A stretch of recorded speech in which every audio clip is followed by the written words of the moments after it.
Hi, it's Mike DelSignore. In today's video, I want to talk about a great case result I had in Brockton District Court. This was a case where a client had a CDL license, so he had a lot at stake in terms of his career, his future. He also was arrested by the state police. So there was a breath test in the case, and I did not let that deter me from taking this case to trial.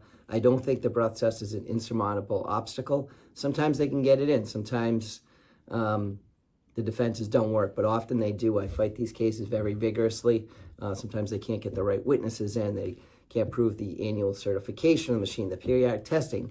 There's a lot of moving parts in these cases. So I feel as though that you fight these cases, you're going to win them. That's our strategy. I don't believe the breath test is really reliable evidence. It just approximates blood alcohol. There's a lot of assumptions behind the machine. It's not a direct test of blood, it's a breath test. So how do you get from breath to a blood alcohol reading? Well, there's science involved, conversions, things like that, that are not necessarily scientific reliable. The government never has anybody to explain what these conversions are, what the math is. They don't explain to a judge or jury about the partition ratio or the assumptions the machine makes about everybody. So in this case, the test didn't come in. And then there was some video evidence. Now there's body camera, very common. So it was a body camera we had to deal with.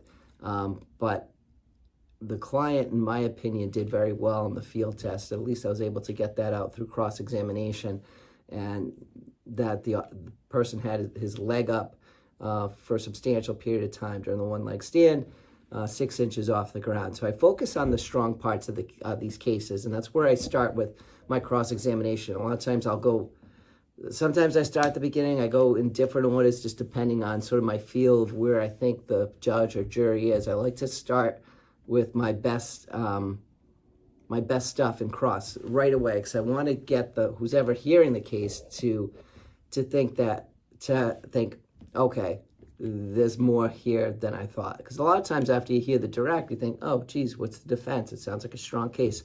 A lot of times your client's nervous. You can always sense that. So I want to immediately kind of change the tenor, the tone of the case by saying, you know what, you're missing something. In this case, one of the things I was missing is my client had shoes on that made it very difficult to do field sobriety tests. He told the officer that a couple times. The officer didn't mention it on the direct examination, and in fact he said that there was nothing to prevent him from doing the tests.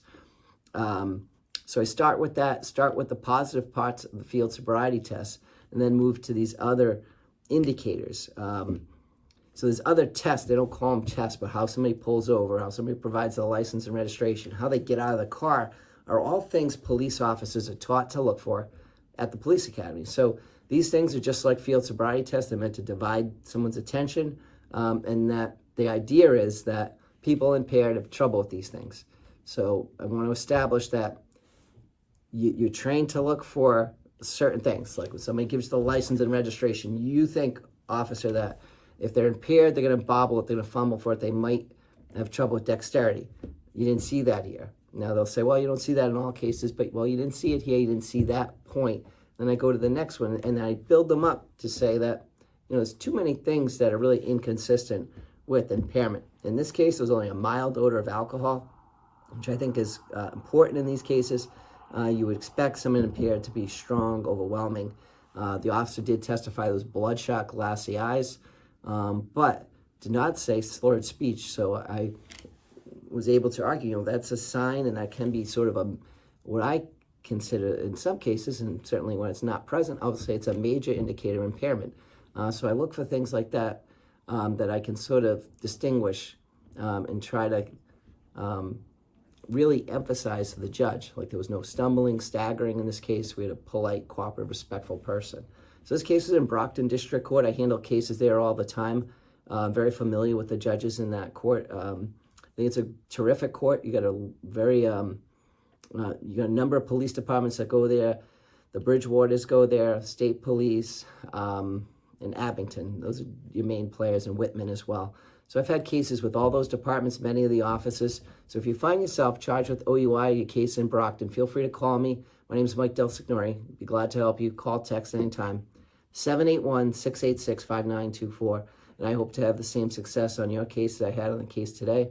Try cases almost daily now, but I am in trial frequently, familiar with offices throughout Massachusetts, not just in Brockton Court, but I sort of know the ins and outs of almost every court, having done this for about 20 years now. Have a great day. If you want to reach out, call, text anytime, 781-686-5924.